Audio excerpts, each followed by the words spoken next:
I am extremely behind schedule with all the stuff I wanted to get done this summer, mostly due to my own procrastination, but also Silksong has been consuming my life for the last 3 weeks. This entire video is essentially me expanding on the points I made in the Mixmaster section of my guns ranking, while providing more examples and more drawn-out conclusions, which no one really asked for, but, well, I mean, you clicked on the video, so I don't know. The reason I'm talking about these two specifically is because nearly every single weapon in the game that can inflict shock has a fire counterpart, and for one reason or another, people tend to gravitate towards shock.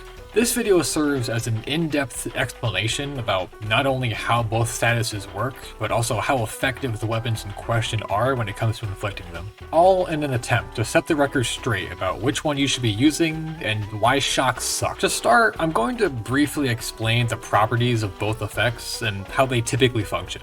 Shock will cause enemies to be electrocuted. Every 3 to 4 seconds, your target will be interrupted, while also being dealt slight damage to itself and nearby monsters. Electrocuted monsters are immune to all knockback effects, including shield bumping, which may prevent you from repositioning or creating distance between you and whatever you're attacking. There's no clear indication as to when exactly a monster will be interrupted. It seems to be tied to an invisible timer.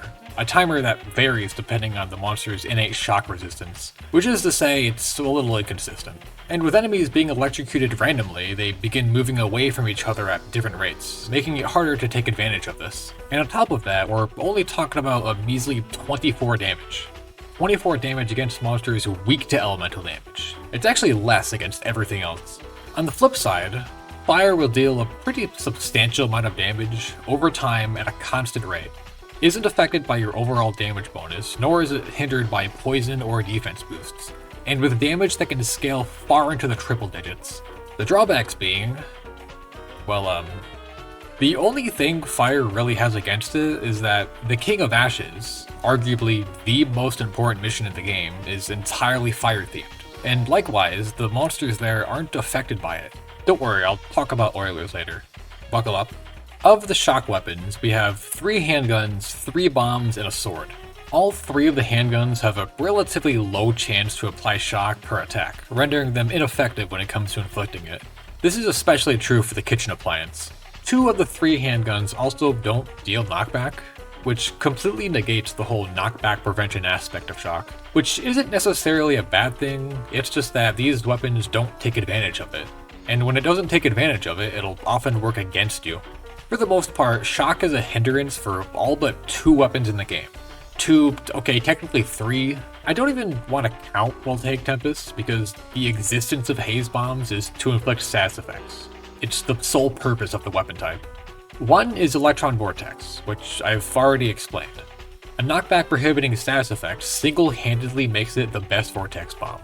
It's not guaranteed to shock, which adds some inconsistency, but when it does, it's always helpful. It either does or doesn't inflict shock. If it doesn't, then it functions the same way as any other Vortex bomb. But if it does, then the shock status becomes helpful. Shocking Salt Bomb follows the same logic. Every other weapon that has shock is an inconsistent, unreliable mess that will randomly, occasionally afflict shock with no real pattern.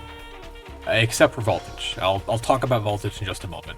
Charge attacks typically have a much higher chance to apply status effects, but in standard gameplay, it's usually left to the roll of a dice whether or not shock is completely useless or straight up detrimental. If you don't have a way to reliably predict when shock will happen, it becomes exponentially more difficult to utilize it. You don't want random shock procs. This is why Voltaic Tempest and the elephant in the room aren't hindered as much as every other weapon is. Depending on when you hear this, I may have already uploaded my sword ranking, where I thoroughly explained why Brandishes are really effective status weapons.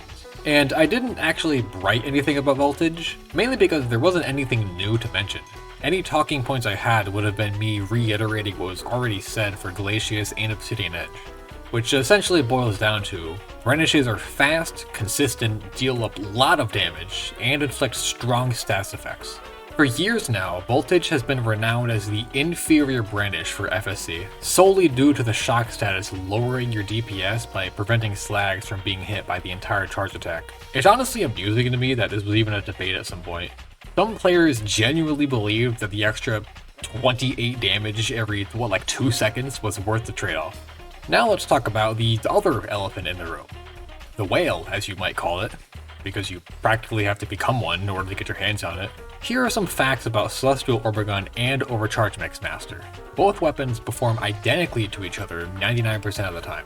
The chance for a stats effect to proc on light attacks is too low to be relevant. Throughout most of the game's content, monsters aren't tanky enough for either shock or fire to take effect. Even if the status is applied, your target will usually die before the effect has an opportunity to be useful. So on one hand, Orbigun is actually a really bad weapon for inflicting fire, since the status isn't actually that impactful in the overall performance of the gun. This argument works both ways. On the other hand, Mixmaster seldomly applies shock, and even when it does, few monsters survive long enough for it to matter. I know I'm beating a dead horse with this next part, but I just need to get this out of my system again. I don't think a day will ever go by where I understand why someone would go out of their way to purchase a Mixmaster. For the price of one overcharged Mixmaster, you can afford 2 Celestial Orbiguns, and you'd still have like a million crowns left over. I hope this video can convey how absolutely ridiculous this is.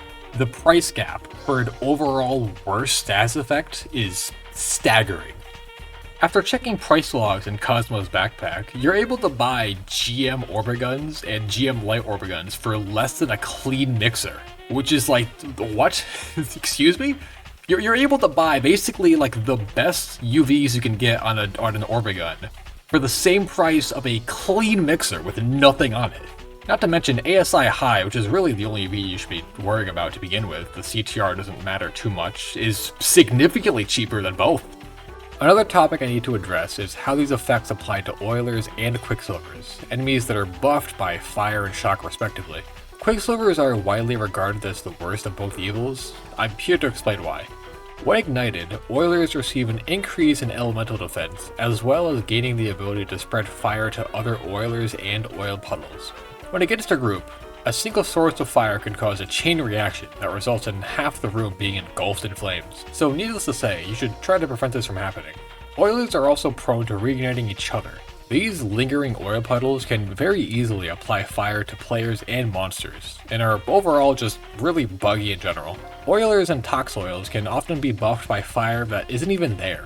Aside from using something like Shiver Mist Buster, it can be really difficult to keep multiple Oilers frozen without them reigniting each other.